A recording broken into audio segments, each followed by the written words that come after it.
You're listening to the Affiliate Marketing Podcast, brought to you by Affyversemedia.com, the chapter and verse of everything you need to know about running a successful affiliate program for your business.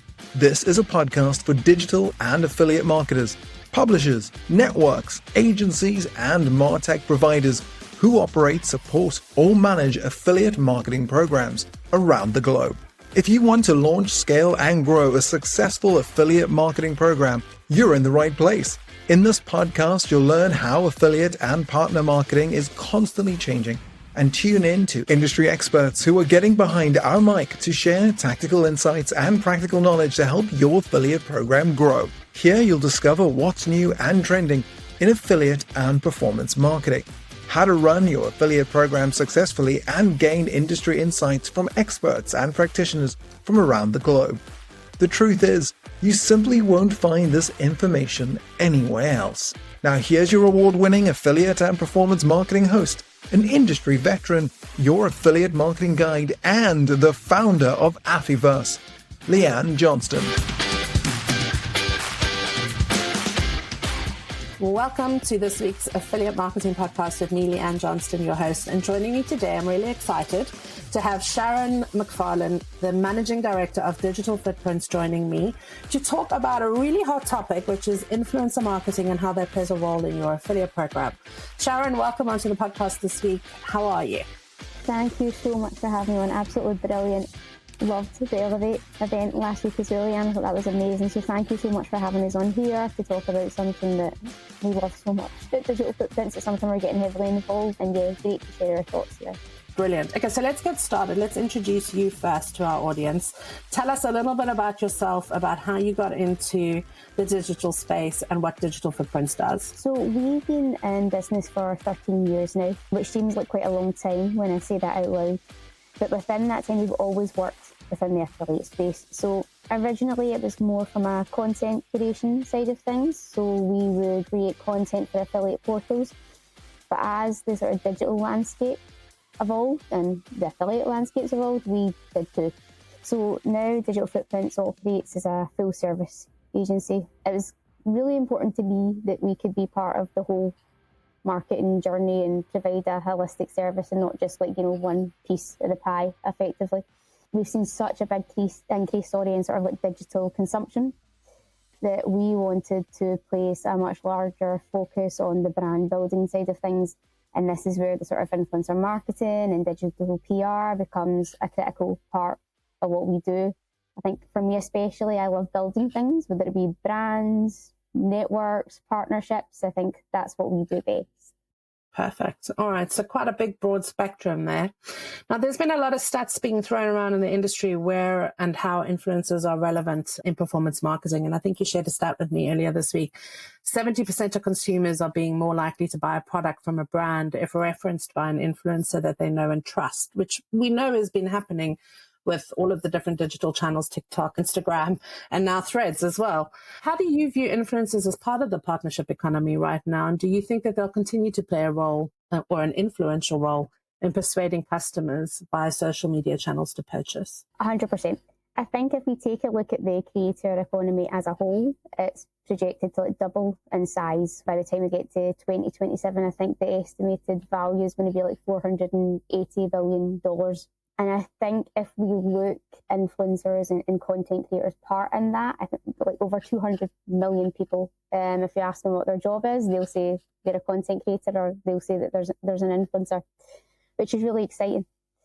Whether that be a sort of full-time role or a part-time role or, whatever. But aside from that scale, I think what's more interesting is the sort of consumer behaviour and the shift in that.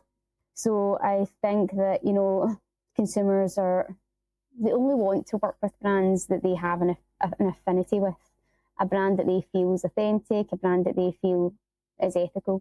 And I think when we look at influencer marketing in a whole, if it's done well, it'll make a brand much more relatable to the consumer and it'll play a big part in conversions. I think we take a look at the user-generated content within that as well. And if we've got content that provokes real responses, which influencer marketing tends to do, I think it will give people a real buy into a brand. Now, that's quite interesting because you're talking about content creators and then influencers. And I think it's important that affiliate managers understand the difference between the two, because they're kind of lumping influencers as one big thing into their program going, oh, yes, now I need to work with influencers. But what is the difference between content creators and actual influencers? Can you maybe just expand on that a little bit?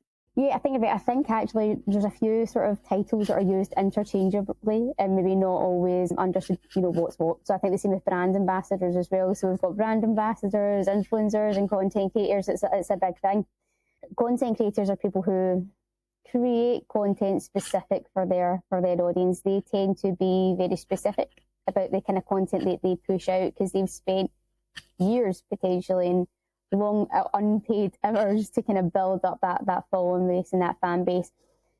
Influencers, we sort of like to think of them kind of as affiliates, to be fair, because you can negotiate those same types of deals and build longer term partnerships with them. And then obviously brand ambassadors, well, they might have to change the way that they're going to be promoting shortly because of some of the new FTC guidelines that have come in place. And I just want to talk about that a little bit because recently in the last couple of weeks, and not to date this episode, but, we've seen some EU countries put some best practice guidelines out in terms of how influencers need to be working with brands to protect the consumer in terms of, providing honest and regulated promotional advice in order to stimulate purchases. But also in the US, where they've recently released some very clear guidelines on what a content creator or influencer or ambassador is actually going to have to say when they promote. So how do you see some of these changes maybe influencing the way that this category of partner forms part of an affiliate program? I think from our perspective, any sort of regulation within that can only be a good thing. I think that, we need to make sure that marketing is done responsibly. And I think, if you look across different sectors, and obviously we've got quite an iGaming, big iGaming client base. And when we look at the sort of compliance and regulation restrictions that there are for advertising there, the only thing that's come out of that is to make sure that actually what we're promoting is what we should be promoting. And if you take a look at the guidelines anyway, a lot of it is just basic best practice that people should be doing anyway. So it's things like, this is a sponsored message that you should put on to let your followers know this is what this should say. It also just get into the grounds of don't push a product you've not tried. Which is kind of common sense, really, at the end of the day. Precisely. But, yeah. Precisely. Yeah. So a lot of it is just common sense, but it at least gives the consumer knowledge that they know that what they've been promoted is authentic. An influencer isn't going to promote a product or a service that they don't believe in. And that authenticity is very important because I think brands need to establish that authenticity with their influencer partners and content creators, because consumers have become more savvy. They see through that immediately. So trying to dupe a customer into making a purchase is never a good start to build a relationship with an ongoing customer base. So I think educating your content creators about what is your best practice, and each industry is going to have different layers of compliance and regulation that they need to follow, depending on if they're in a more stringent place like finance or gambling, or if they're in insurance or something like that, where there are more stricter guidelines in terms of how products can be promoted. But I think also it makes sense for influencers to self-educate, and that onboarding process that brands have in their affiliate program needs to cater for these types of content creators. Whereas normally we restrict by the branding that an affiliate can put up on their site, or we restrict on the content that they're allowed to use. But we need to think outside the box. So on that point, what are some of your suggestions in terms of working with influencers to make sure that you are enabling them to follow these best practices? What are some of the key pieces of advice that you do with influencers for your clients? I think, part of it comes from the sort of discovery element of it and how we find them in the first place. So what we tend to do is we tend to push seeding campaigns. So we post content that we know is going to provoke comments or reactions from people. And that can actually be a really, really good way to source influencers that already have a brand affinity. Because the idea that they've already commented, they've already engaged, so they already know what you're about. So what we typically do is have a look at that first, see if there's anybody within that as part of that campaign that we think would be a valuable influencer and somebody that, we would want to work with. When you do that, that's already authentic. Yeah, it's hyper targeted because you're already soliciting them to come to you rather than, I suppose the other, I don't know if your next point was going to be like using social listening tools and maybe there's some tools that you can share with people to give you that insight. Yeah, definitely. So I think that works really well if obviously you're maybe outsourcing to an agency or if you've got, someone dedicated to that specific campaign. But if you're kind of working on that yourself, then definitely there are some AI tools that can be used to source. Typically they work on keywords, or interest groups. So that what you'll do, a tracker is a good one to use. All of them do come with like costs attached to it, but in terms of resource, the amount of time that would probably save, a small team, it would be worth the investment to do that. And let's just caveat that we're not affiliates of Tracker, but yeah, carry on.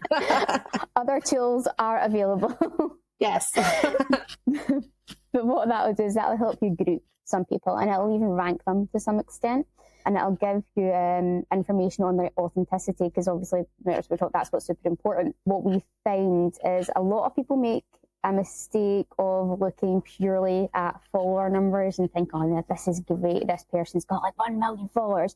But actually, it doesn't really matter if that audience isn't connected, isn't engaged, or isn't your right demographic. Are there tools that you can use to actually look at that, to actually spot whether it's just numbers or whether it's actually engagement? Tracker does that. So what that will do is that will actually give you a percentage as well of accounts that are bots. Oh, wow. Yeah. So it'll help you decide whether, they've got, out of those 1 million followers, 900,000 of them are actually fake accounts.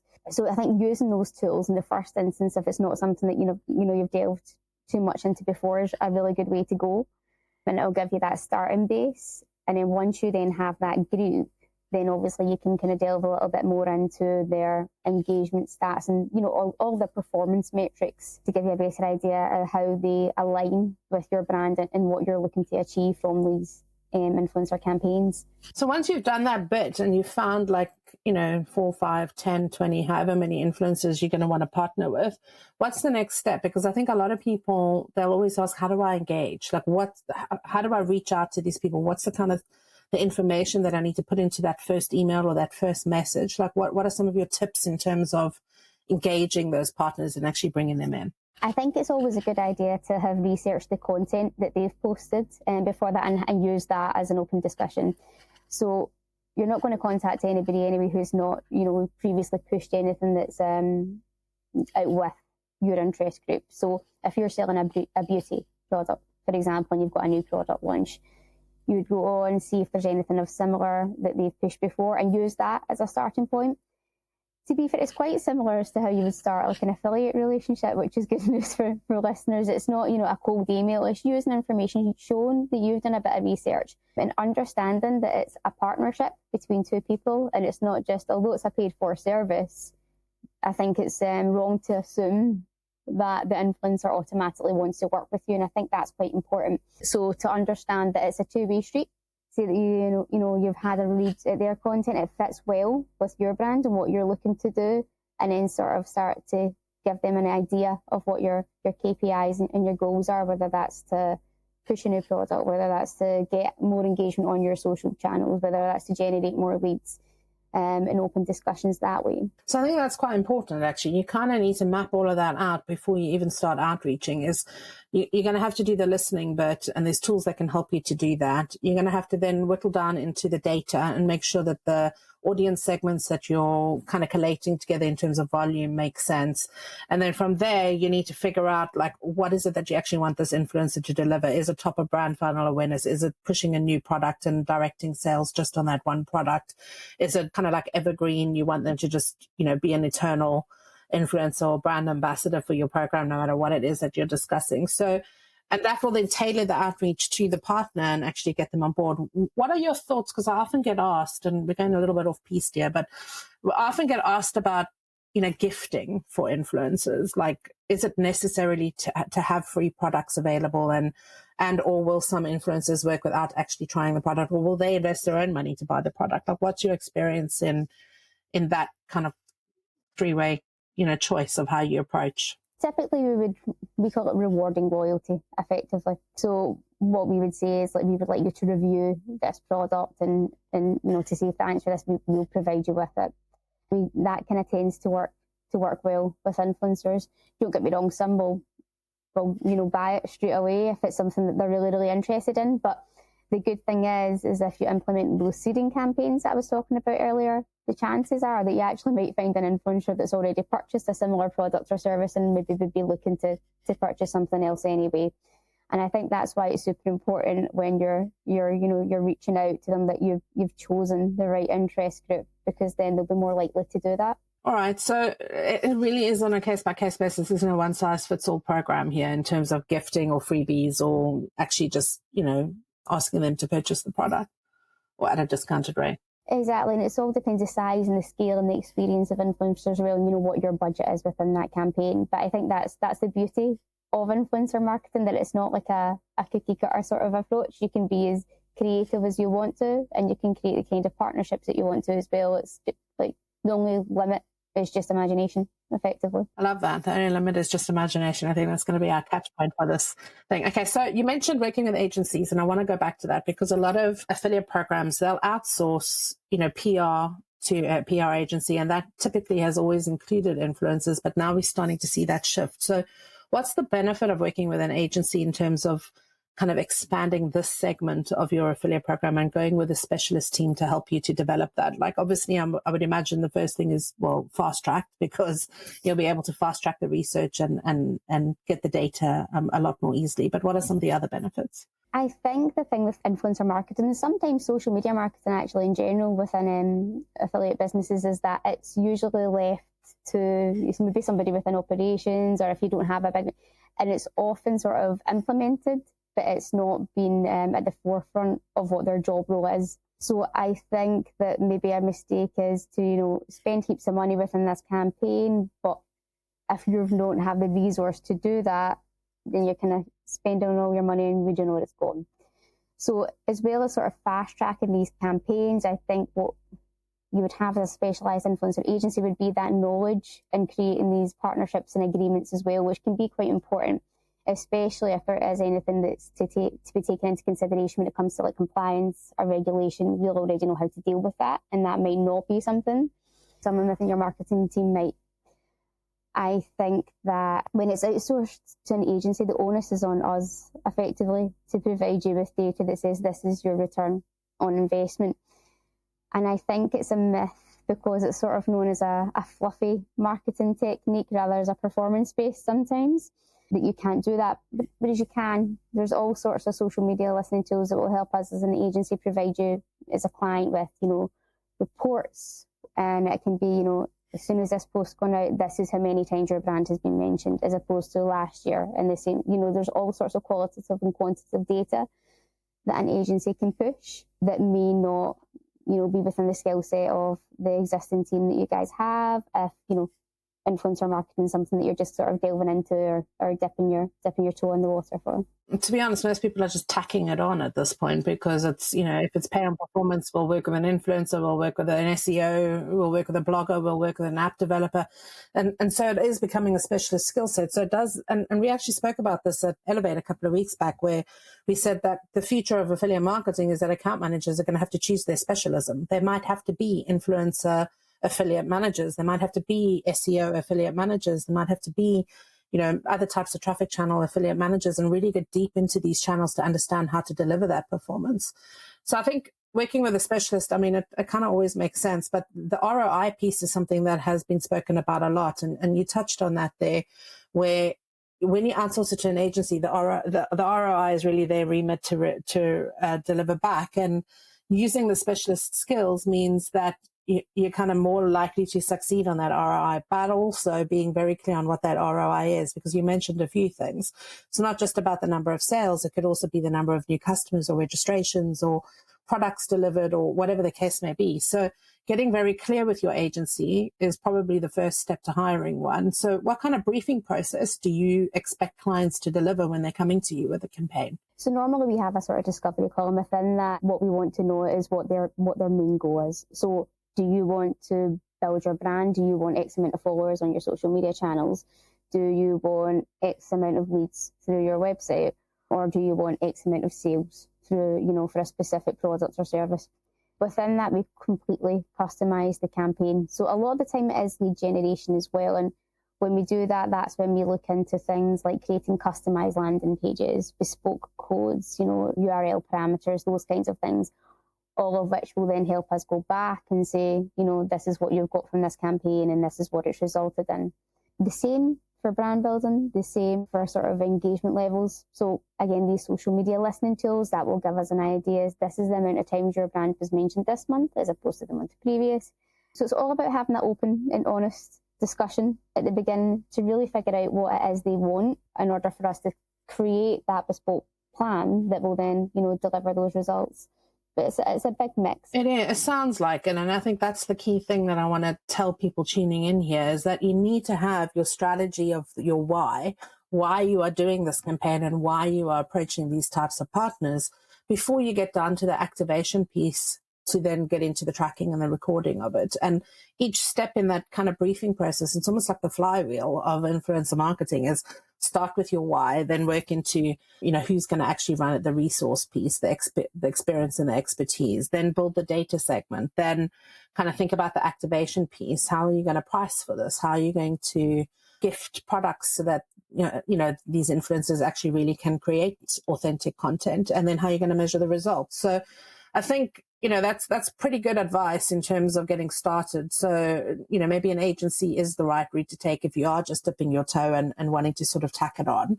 I think we should talk about some of the top tips because obviously starting with an agency is one of the top tips if you don't have the internal resource and experience internally. But what are some of the things that brands need to get right before they even approach an agency? So if they're thinking about starting to work with an influencer campaign right now as part of their performance program, what kinds of tools and things do they need to get ready? Because often that's forgotten and done after. So you kind of want to get ahead of it before you reach out. So what are some of the preparatory things that you will need, even if you're the agency or even if you're not using an agency, to have in place before you start down this track? I think what you need to think is first, so why you're doing it, and to have that goal in mind and have that clear, so that what you don't go off on is a sort of vanity project, which I've seen, some people do with their influencer marketing campaigns. You thought, right, we've got X amount of money, we've got this guy, he's got millions of followers, let's just go and that'll be it. So I think to have your goal in mind while you're doing it, I think to have the correct tracking elements in place.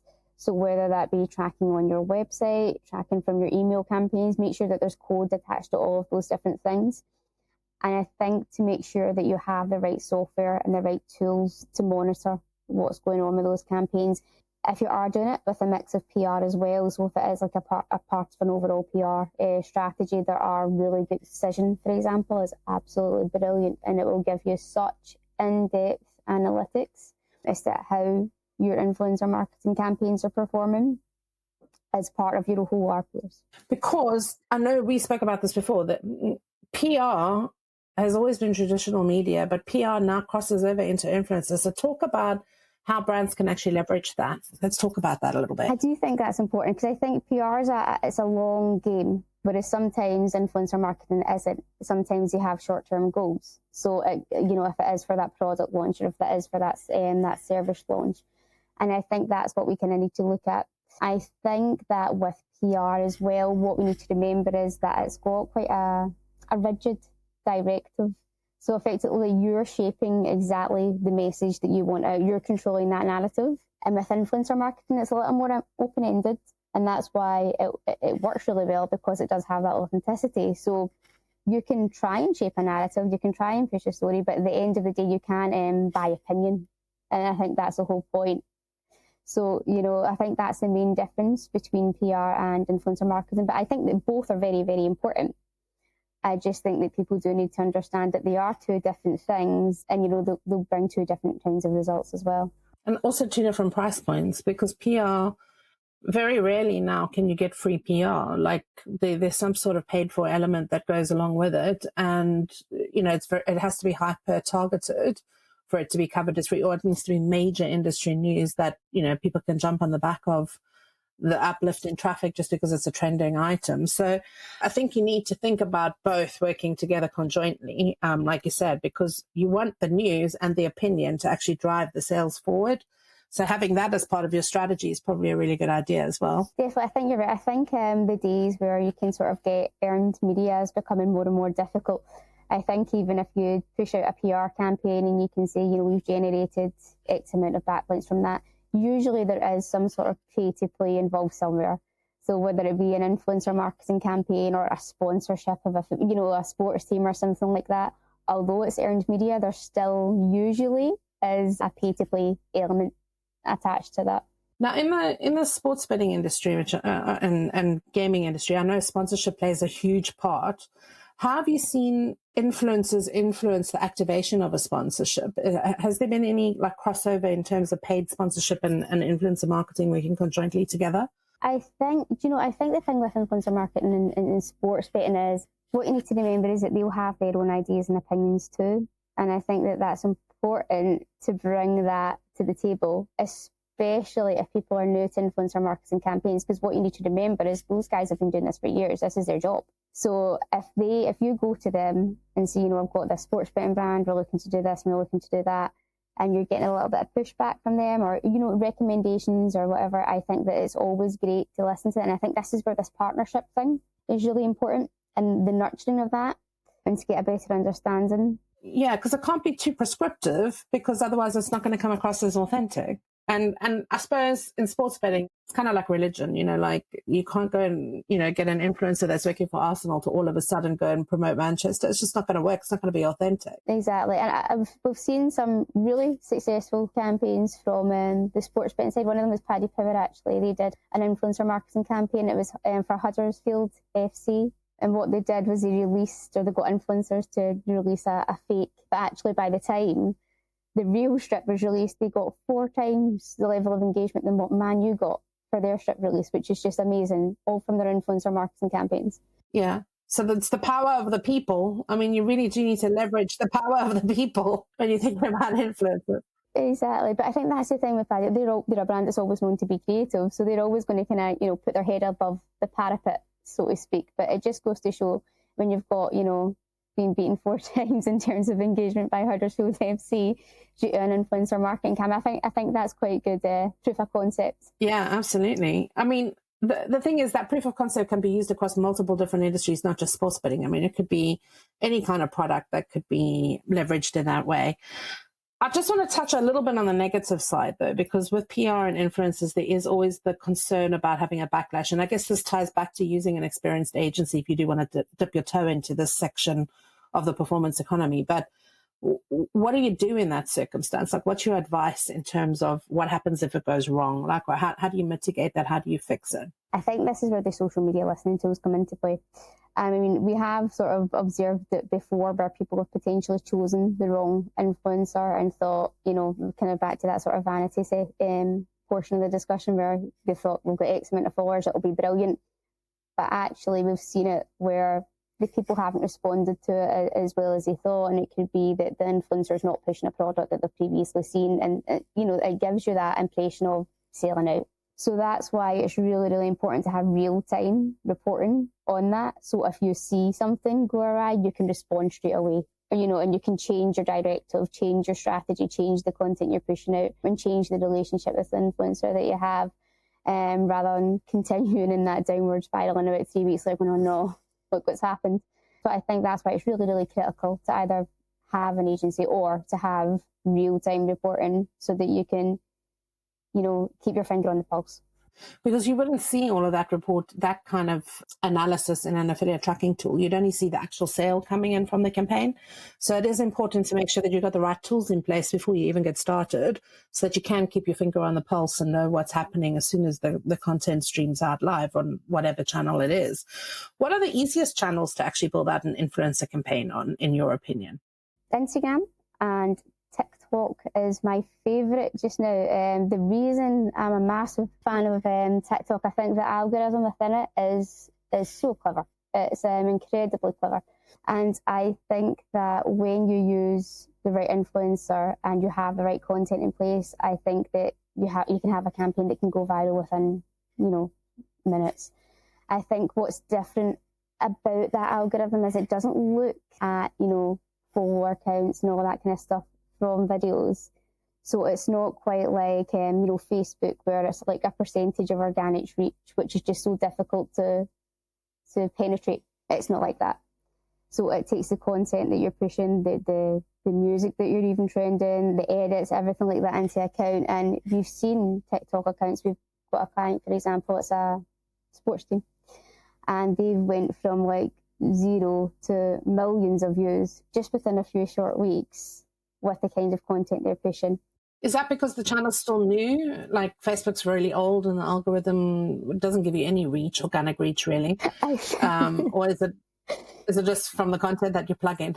No, I think you're right. I think it is due to the way that their algorithm's set. It's much smarter. Like, if you even listen to like psychologists will say that like they can tell exactly what your mood's like just from your For You page at TikTok. It's like, it's no coincidence that people are stuck to that social media platform for such long amounts of time. It's developed hugely since, dances and trends and all of that kind of stuff. But that's a good point in terms of TikTok. So a lot of it's challenge-based content. So if you've got the right influencer who's implementing a challenge or something fun or a trend on behalf of your brand, then that can go absolutely crazy so quickly. So that's why it's always really important to think about the content that you're getting them to push out, and that you've got the right personality matching. But yeah, TikTok would be my favourite, but I would still say that Instagram is a strong contender, especially if it's on like the beauty space or, something like that, something very visual. What about the age difference between the two platforms? Is that something that brands need to consider? Or are the age groups more or less the same on Instagram and TikTok? Do you know, the age gap's getting smaller, and I think specifically with TikTok, it was previously viewed as a really, really young platform, like if you were like Matt, and it's not, it's weird. It's like the demographic has aged with the app, if that makes sense. And I'm not sure if it's because of like, when people didn't have anything to do in COVID, then you would have, people my age going on and thinking that they can do fun dances and trends, when it's probably not the best idea. But, that older demographic is starting to push forward. So I think that the gap is closing. I think Facebook is still probably the oldest in terms of the age demographic. And I think if we're looking to capture a younger audience, it would be definitely in the Instagram and TikTok channels. What's TikTok made you do recently, just for fun and laughter? Because it made me buy a gadget that I certainly didn't need. So TikTok has made my business partner go half-time and do a challenge half-time on a Scottish football team to do keepy ups against a pro football player. So we did all of that for the sake of TikTok. Okay. TikTok makes you do crazy things. TikTok makes you do crazy things. So it made me take part in the challenge as well, which was problematic because I've not kicked a football in my entire life. So yeah, TikTok does. It makes you do fun things. But I suppose that's back to the sort of creative thing, and it's all just about imagination. So you need to have a little bit of imagination there. So let's think about the future of influencer marketing and what you think that's going to look like, because obviously we've got Threads, we've got all of these new channels coming at play. How do you decide which one to invest in? How do you decide how much to invest in it? Like, do you go all in into just one channel? Do you spread your love around? What do you think the future of influencer marketing looks like as part of the performance marketing economy? I think it depends on where you are on your sort of social media journey in the first instance. So if you already have a solid profile to build on, or, stuff to capitalize on, I think if you're starting just from scratch, I think you go all in on certain platforms that will fit with your demographic. If you look at, the sort of location that you're looking to target, if you're looking at the interest group. So as I say, like beauty, for example, would fit perfectly with Instagram. That kind of thing. I think you need to like retail as well. So, take those things into account. I do think in terms of the future, there will be sort of more AI generated content campaigns. Yeah, I think that's going to come, but I'm not sure if the channels are actually going to love it or hate it or, build the algorithms around it to reviews it, because it's going to lose the authenticity, I think. But we're speculating now. No, definitely. I think from our perspective, because obviously we produce quite a lot of content as well as part of our agency services, and my personal opinion of it is, and I know there's so many and I know it's so subjective, is that I think it's fine to use it for like creative prompts, to get like sort of brainstorming going. I think that that's good. But I do think that what we'll find is that these algorithms are so smart for a reason. You know, they're major players for a reason. I think that they will learn to detect what's original and what's not. Then, of course, there's the big debate about who owns the content that's created by AI and whether you can reshare it and if there are going to be restrictions on it. So that's a topic for a whole other discussion. But I think we've covered influencer marketing and what you need to know to get started or to actually elevate, using content creators and brand ambassadors to build your performance marketing program and access consumers on these channels. It's becoming irrelevant to just think that every customer is going to come to your website. They're not. They're purchasing and checking out on multiple channels. So thank you so much for sharing all of these nuggets of wisdoms and for telling us what TikTok has made you do recently, which I think is everybody's story right now. It's been a pleasure to host you on the podcast, Sharon, and thanks so much for sharing your insight and advice. Thank you so much, man. Really appreciate it. If you're looking to launch an affiliate program but aren't 100% sure where or how to begin, or you've launched your affiliate program but something isn't working and you're struggling to scale, we can help. Book a free 15-minute strategy call with our Affyverse agency team to find out how we can help you get to where you want to be. We offer a wide range of affiliate program management services, from strategy and consulting to technical setups and complex affiliate program migrations. Our award-winning agency team handles everything from affiliate strategy to affiliate partner recruitment and deep dive affiliate program audits. Affyverse, helping the world to do affiliate marketing better. Don't waste time struggling to get the right results. Visit Affyversemedia.com and click on the agency button to book a call now.